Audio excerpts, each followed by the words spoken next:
High বন্ধুরা, আপনারা দেখছেন বিল্লাপুর ফ্যাক্টরির পিছনের লোকেশান। এগুলো বাবুরা থাকার বাংলো দেখছেন। এটা আমাদের ভাগীরথী নদী।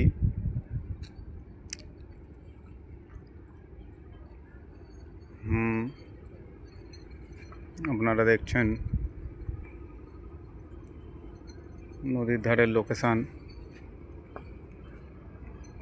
দেখছেন সূর্য চলে যাচ্ছে অস্তে, মানে শেষ পথে, সন্ধ্যের মুখে চলছি আমরা। এখানে দেখছেন আরও সব মানুষেরা আছে,